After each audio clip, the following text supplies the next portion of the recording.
여기는 도쿄입니다. 도쿄 여행을 준비하시는 분들, 지도를 펼쳐보시면 도쿄는 생각했던 것보다 너무 넓고 할 것도 너무 많은데 시간은 한정되어 있어서 많이 당황하셨죠? 도쿄를 짧게 한번 방문해서 모든 것을 보고 오는 것은 불가능해요. 그래서 제가 심사숙고 끝에 고른 가장 일본스러운 도쿄 베스트를 선정해 보았습니다. 도쿄는 생각보다 아주 넓기 때문에 동선을 짜는 게 결코 쉽지 않습니다. 각자가 원하는 여행 테마가 있을 텐데요. 여러분들은 어떤 테마를 원하세요? 뭘 어떤 테마를 원해요? 그냥 가장 일본스러운 장소만 가봅시다. 4박 5일 도쿄 여행, 나는 이렇게 다녀왔다. 참고로 저희는 첫째 날 비가 와서 아무것도 못했으니 그냥 3박 4일로 간주하셔도 됩니다. 나리타에서 도쿄로 가는 길에 가장 먼저 위치해 있는 아사쿠사, 도쿄의 상징이죠. 나리타에서 도쿄 시내까지 가는 길목에 있는 명소인 만큼 호텔에 도착하시기 전에 중간에 내려서 구경하고 오시면 시간과 동선이 절약되겠죠.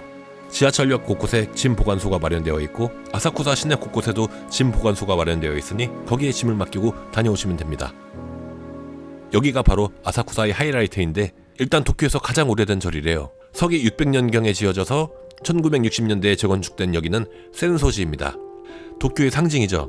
네, 아주 웅장하죠. 도쿄에서 가장 인기 있는 여행지 중에 하나이고 이 연기를 맞으면 몸이 건강해지고 아픈 곳이 치유가 된다는 속설이 있기로 유명합니다. 저도 짧은 찰나에 저 연기를 맞아보았는데 우연의 일치인지는 모르겠지만 저는 다음날 아침에 일어나는 게 너무 상쾌했어요. 알람 소리 다 쌩까고 아침 10시까지 잤으니까요. 센소지 앞에 있는 이 기념품 거리도 정말 구경할 게 많으니까 그냥 지나치지 마시고요. 중간중간에 있는 이 간식들도 별미이니 꼭 한번 드셔보세요. 이 태어나서 처음 먹어보는 단고, 웨이팅이 조금 있었는데요. 떡에 간장 소스가 뿌려진 일본을 대표하는 별미 중에 하나죠. 네, 다시는 안 먹을 건데요. 이게 단 것도 아니고 짠 것도 아니고 그냥 경험 삼아서만 먹어봤습니다. 유서 깊은 노포 식당들도 즐비하고 바로 옆에는 포차거리, 그리고 도보로 10분 조금 못 가서 가파바시 도구거리가 있습니다. 네, 여기는 가파바시 도구거리, 그릇거리라고도 하죠. 웬 그릇거리냐? 모르겠어요. 그냥 마누라가 가보고 싶대요. 그래서 왔습니다. 여기에 가면은 독특하고 예쁜 그릇들이 많거든요. 그릇에 1도 관심이 없었는데 너무 귀엽고 독특해서 그냥 사고 싶었어요. 컵 하나 살까? 이건 숟가락. 김치찌개 먹을 때 국물 안 먹어? 김치찌개 먹을 때 숟가락 먹지. 이건 우동. 젓가락 받침대에 평상시에 관심 없었어? 간장 그릇. 근데 간장을 뭐 많이 안 먹잖아. 앞으로 많이 먹으면 되지. 나 뭐 하나 사야겠다. 안 되겠다. 아니 오빠 원래 내가 그래 여기 가파바시 간다 했어. 오빠 되게. 그런데 왜 가냐는. 밥그릇을 왜 굳이 사러 가나? 네, 아무것도 안 샀습니다. 특히 가파바시에서 기념품을 사신다면은 아사쿠사나 여타 시장에서 파는 것들보다 저렴하게 판매하고 있다는 점 참고하시고요. 특히 이 가파바시의 랜드마크인 이 니이미 건물에 있는 코스 옆난 아저씨, 멀리서 봤을 때는 피자 먹으러 가는 줄 알았었는데 식당이 아니라 그냥 아기자기하고 재미있는 그릇 또는 주방용품을 판매하는 곳입니다. 좋은 곳이에요. 저희는 도쿄타워 인근에 있는 신바시에 숙소를 잡았었어요. 동선과 숙박비를 고려했을 때 신바시가 저에게 가장 중심축이었고 역세권에서도 가까웠기 때문에 저희는 아주 편하게 이동할 수 있었습니다. 이튿날 아침, 신바시와 가장 근접해 있는 명소 치키치 시장은 에도 시대부터 식품이 거래되던 아주 역사가 깊은 시장입니다. 여기서 오전 일찍 도매시장이 열리는데요. 안타깝게도 여기는 허가받은 사람들만 들어갈 수 있는데요. 그러면은 여러분들은 바로 오전 9시 이전에는 치키치 시장 근처엔 얼씬도 하지 않겠다는 허가만 받으시고 그냥 9시 이후에 방문하시면 됩니다. 백종원 대표님이 추천한 맛집이 있다고도 한국인들 사이에서 알려져 있지만 지금 이 광경을 보니 유명 맛집을 방문하고자 하는 생각은 일단 깔끔하게 접었습니다. 맛집에서 줄을 서고 있는 것은 고사하고 맛집에 가는 길을 가기 위한 길을 가기 위해 줄을 서서 걷고 있는 장면 미쳤습니다. 여기 물가가 왜 비싼 줄 알겠어요. 여기에 도착한 시간이 아침 11시쯤인데 이미 콩나물 시루가 되어 있다는 게 핵심이자 단점입니다. 네, 계속 맴돌고 있었는데요. 이 한반도에서 건너온 콩나물 대가리한테도 슬슬 밥을 줄 시간이 되었습니다. 지금 먹고 있는 이 초밥은 제가 태어나서 먹은 초밥 중에 가장 맛있었으니 위 주소를 참고해 주시고요. 오버하는 게 아니라 진짜로 입안에서 녹아요. 사방천지가 먹거리인 만큼 저는 여러가지 주전부리와 식사를 하며 먹방 투어를 진행하였는데요. 이럴 때일수록 인플루언서다운 행동을 선보여야 한다는 마음에 저는 배가 불러도 그냥 먹었습니다. 물론 일본 영상이 전체적으로 쫄딱 말아먹어서 오늘 저녁은 그냥 굶게요. 네, 유명한 맛집들이 즐비하다는 곳인데 이런 인파 속에서 맛집 하나하나를 웨이팅하면서까지 기다리는 거는 좀 불가능해 보였고요. 그냥 대부분 보이는 대로 먹었습니다. 사람이 많은 만큼 광장시장 저리 가라 할 정도의 물가를 자랑하는 곳인데요. 그래도 일본의 다양한 먹거리와 식재료, 길거리 음식들, 그리고 다양한 기념품들이 즐비하니 한번 들러보세요. 치키치 시장에서 조금만 더 올라가시면은 긴자를 지나쳐서 오타쿠의 성지 아키하바라가 나옵니다. 긴자는 왜 지나치냐고요? 아니 계속 얘기했잖아요. 저는 일본다운 것 위주로 여행을 하겠다. 긴자는 백화점 쇼핑하러 가는 곳이고 뭐 아무튼 여기는 아키하바라입니다. 저는 사실 일본 애니에는 관심이 없는데 그래서 비오타쿠 일반인 남자의 눈으로 바라본 도쿄 아키하바라입니다. 아키하바라는 지금은 애니메이션 천국이지만 사실 이전에는 용산 전자상가 같은 전자제품 거리였는데요. 2000년대부터 애니메이션, 오타쿠의 서브컬처 문화가 발전하기 시작하여 지금은 전 세계의 오타쿠들이 찾는 필수 관광지가 되었는데요. 다시 말씀드리지만 저는 일본 애니에 관심이 없는 사람으로서 제가 즐길 수 있는 컨텐츠는 다소 제한되어 있었다는 점입니다. 이 오락실, 타이토 스테이션, 꽤 유명한 오락실이에요. 사실 저는 오락실 게임에도 능숙하지 못한 편이라서 이 가장 원시적인 게임 하나만을 즐겼을 뿐인데요. 상상 속으로 태극마크를 달고 동의한 적 없는 상대들과 치열한 경쟁을 펼쳐 저는 도쿄에서 이짱을 먹는 기염을 토하고 왔습니다. 해당 영상의 조회수는 예외 없이 개폭망했지만 저는 이걸로서 만족합니다. 이짱이니깐요. 한 가지 아쉬웠던 점은 문화적 요소보다는 같은 종류의 가게들이 널려있는 상업화된 애니메이션 쇼핑 명소라는 느낌이 많이 들었다는 게 약간 아쉬웠던 점인데요. 그 외에 성인용품점, 게임팩, 프라모델, 그리고 메이드 카페 등 뭐야 이거? 뭐가 됐든 간에 뭐 그렇게까지 신선한 느낌은 들지 않았다 라는 후기입니다. 그래도 나름 이만큼의 쇼핑을 해왔고 한 번쯤은 가볼만하다 라는 또 다른 후기입니다.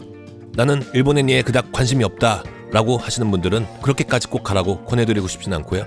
반면 나는 오타쿠임을 넘어서 이성교제의 경험이 전무하며 아니면 방구석 오타쿠 수준을 넘어 아버지와도 대화가 단절이 됐다 라는 정도의 경지에 오르신 분들께 일단 저는 추천을 받습니다. 너 가라고 너. 아키하바라에서 조금만 내려가면 긴자가 있죠. 백화점을 가는 게 아니고 제가 가야 할 곳은 따로 있습니다. 여기는 유라쿠초 산초쿠라는 긴자에 있는 요코초 거리입니다. 요코초란 쉽게 말해서 철길에 있는 골목길 비슷한 개념으로 그냥 일본 이자카야 먹자 골목이다 라고 생각하시면 될 것 같네요. 이 비좁은 골목길을 지나고 나니 이런 곳이 나타나는데요. 유라쿠초의 하이라이트, 이 상점들 모두가 이자카야입니다. 호기심과 흥미를 자아내는 분위기 좋은 이 화려하면서도 은은한 매력이 있는 이자카야 골목. 오늘은 술을 안 마시려고 했는데 오늘도 어쩔 수 없이 한잔 해야겠습니다. 들어가야 할 집이 너무 많은데요. 어떤 집을 들어가야 할지 매우 고민인데 한 집 한 집 일일이 다 방문했다가는 내일 아침 술에 취한 한국인 부부의 변사체가 발견될 것 같아 저희는 한 집만 들어가야 한다는 아쉬움이 큽니다. 신중하게 선택한 이 집. 맛대가리는 더럽게도 없는데요. 분위기로 간다는 데에 의미를 두고 방문하는 것이 좋을 것 같습니다. 제가 도쿄 여행 중 가장 인상 깊었던 장소 중 하나입니다. 밖으로 나오면은 이 굴다리 밑에 이런 포차들도 있는데요. 꽃이 굽는 연기가 자욱하니 구미가 더 당깁니다. 모든 자리가 만석이라서 이들과 함께하지 못한 게 내심 아쉬울 따름입니다. 시부야에서 갔던 요코초에 비해 맛은 떨어졌지만 규모와 그 분위기는 압도적이었다라는 후기입니다. 추천합니다. 도쿄 하면은 빼놓을 수 없는 상징, 도쿄타워입니다. 도쿄를 처음 방문한 대부분의 사람들이 방문하는 이곳. 방문이라기보다도 근처에 있으면 어디서든 보이니까 그냥 저기 있나 보다 하고 그냥 사진 찍으시면 됩니다. 주간에도 멋지지만 야간에 특히 더 멋진 도쿄타워인데요. 네, 보라색인데요. 오렌지 빛깔 에펠타워 같은 실루엣이 제가 알던 도쿄타워의 야경인데 오늘은 문제가 생겼는데요. 밤하늘에 별똥별을 형상화한 듯 지나치게 감성적인 분위기. 사람 죽어서 누구 추모한 줄 알았어요. 이게 날마다 또 색깔이 변하더라고요. 저는 오렌지 빛깔이 더 좋은데 여기에 관한 자세한 정보와 사진 찍기 좋은 포토존 좌표는 밑에 더보기에 있는 링크 들어가셔서 확인해 보시고요. 네, 당연히 제 유튜브고요. 도쿄타워 관련 영상 조회수가 예기치 못한 개똥치를 해서 저는 억울한 점도 조금 있지만 전 단지 여러분들이 좋은 추억을 만들고 돌아오시길 바랄 뿐입니다. 아, 그리고 도쿄타워는 바로 앞에서 보는 것보다 주변 길거리에서 보는 게 더 멋있으니 그 점 참고하시고요. 참고로 도쿄 여행하면서 한국 사람들을 생각보다 그렇게 많이 보지는 않았는데 여긴 유독 한국인들이 자주 보였어요. 네, 벌써 넷째 날이에요. 제가 도쿄에 방문하기 전 몇 개월 전부터 지겹도록 들은 소리가 있는데요. 도쿄 여행을 준비하시는 여러분들 또한 한 번쯤은 들어봤을 소리. 바로 후지산이 여러분들을 부르는 소리입니다. 그래서 여기는 꼭 가야 돼요. 이유는 너무 좋기 때문이에요. 4박 5일이라는 시간이 주어진다면 뭐 3박 4일이라도 마찬가지겠지만 도쿄 도쿄 시내만 띡 보고 가는 게 아니라 고즈넉한 교회 쪽으로도 꼭 한번 가봐야 하는데요. 일본의 상징이죠. 여기는 후지산입니다. 대표적인 장소로는 시모 요시다와 가와구치코라는 도쿄 위성 도시가 있는데 저는 시모 요시다를 다녀왔습니다. 약 반나절에서 하루 정도 다녀올 수 있는 아주 멋진 도시인데요. 도쿄 여행 중 단연 베스트라고 꼽을 수 있는 장소 중 하나고요. 역에서 내려서 10분 정도 내려가시다 보면 이 거리가 나옵니다. 어디서나 다 똑같이 보이는 후지산인데 유독 이곳에 사람이 몰려 있습니다. 왜일까요? 여기가 바로 시모 요시다의 메인 사진 스팟이에요. 여기서 찍는 게 멋있대요. 횡단보도에서 찍으래요. 한번 가보았는데요. 예쁘게 찍고 싶어도 니들 머리 때문에 사진이 예쁘게 안 나와서 다른 장소로 옮깁니다. 생전 처음 보는 중국인의 뒤통수를 제가 간직해야 할 이유는 없기 때문입니다. 골목 안쪽으로 조금만 들어가시면 이렇게 후지산을 배경으로 한 일본 마을 풍경의 사진을 예쁘게 담을 수 있는 매우 감성 충만한 곳. 아주 오길 잘했습니다. 일본 멜로 영화의 한 장면인 것 같은 느낌. 후지 요시다역 뒷산을 가보시면은 사진에서만 보던 그 유명한 장면을 직접 눈으로 확인하실 수 있는데요. 제가 일본에서 봤던 장면 중에서 가장 멋진 장면이에요. 이상한 소리가 들려서 귀를 기울여 보니 제가 아까 얘기했던 후지산이 여러분들의 이름을 목 놓아 부르짖고 있습니다. 니 오래요 니. 물론 다른 것보다 날씨가 제일 중요한 변수이니 더보기에 링크해드린 후지산 꿀팁 영상 반드시 참고하셔야 된다는 점 꼭 기억하세요. 안 보면 후회합니다. 진짜예요. 후지산을 다녀오니 어느덧 해가 넘어갔어요. 적절한 타이밍인데요. 돌아오는 길에 신주쿠역에서 갈아타서 그냥 한 정거장만 내려오시면 도쿄의 또 다른 상징이 나타납니다. 잘 아시죠? 도쿄의 상징 시부야 교차로인데요. 전 세계에서 한 번에 가장 많은 사람들이 횡단하는 교차로로 매우 유명합니다. 피크 시간에는 한 번에 무려 3,000명 이상의 인파들이 이곳을 횡단한다고 하는데요.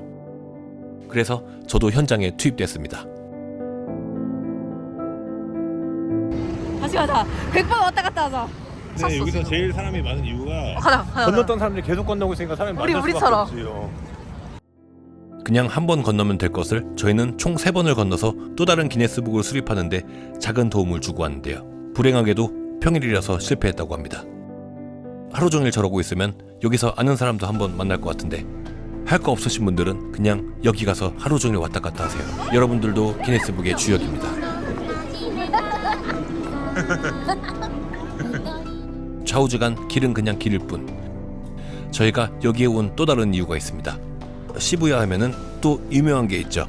시부야에서 매우 유명한 요코초로 이동합니다. 여기는 시부야 요코초.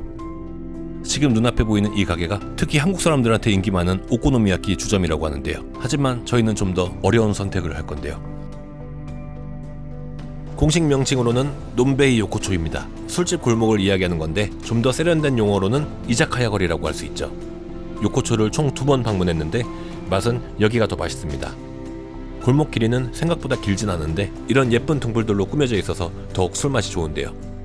이런 골방의 이자카야를 자주 볼 수 있는데 저는 여기를 괜히 들어갔다가 일본 현지인과 극도로 어색한 시간을 보내고 왔는데요. 할 줄 아는 일본어가 10마디도 안 되어서 초상집이 된 술자리를 견디지 못하고 돈 내고 주랭랑을 칠 뻔했습니다. 다행히도 제 옆에 앉아 계신 이 흑화된 한문철 변호사님 덕에 말은 잘 안 통했지만 저는 좋은 추억을 만들고 왔는데요. You are on YouTube. 何でさ、やりMy YouTube. 한국 아이고 보셨어?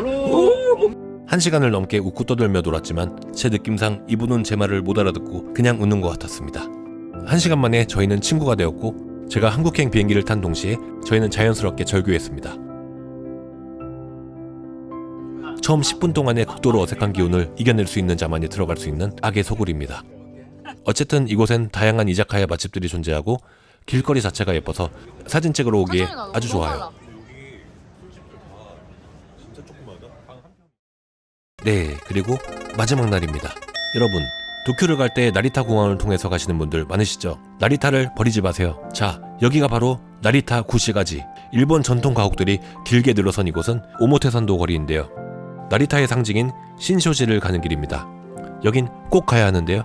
이 거리는 장어덮밥이 매우 유명하다고 하는데 저희는 점심 비행기를 타고 귀국해야 되기 때문에 먹을 시간이 없어서 나리타 장어덮밥 후기는 다음 생을 기약합니다. 거리가 아주 예쁜데요. 도쿄랑은 완전히 다른 분위기. 왜 꼭 가야 하시는 줄 알겠죠? 하지만 남는 건 사진밖에 없다고 인생사진 한 장 한 장 보며 앞으로 멋진 추억을 떠올릴 겁니다. 그리고 마침내 여기는 신쇼지인데요. 신쇼지는 무려 1000년 이상 된 절로서 참배자 수가 일본에서 1, 2위를 다툴 정도로 아주 많은 사람들이 찾는 절이라고 합니다. 연간 1000만 명이라고 하는데요. 네, 아주 웅장하고 멋있습니다. 오길 잘했어요. 마지막 날까지 아주 알차고 영양가 있게 잘 다녀왔습니다. 이쯤 되면은 4박 5일 스케줄과 베스트 여행 코스 정리가 마무리된 것 같습니다. 일본 여행을 처음 가시는 분들께 아무리 생각해도 너무 완벽한 코스예요. 자, 도시, 자연, 문화, 먹방, 전통 4박 5일 만에 완벽하게 정복했어요. 다 보고 왔으니 저는 이제 일본 안 가도 됩니다. 일본 영상 편집 마지막 날이라서 저는 오늘 기분이 너무 좋아요.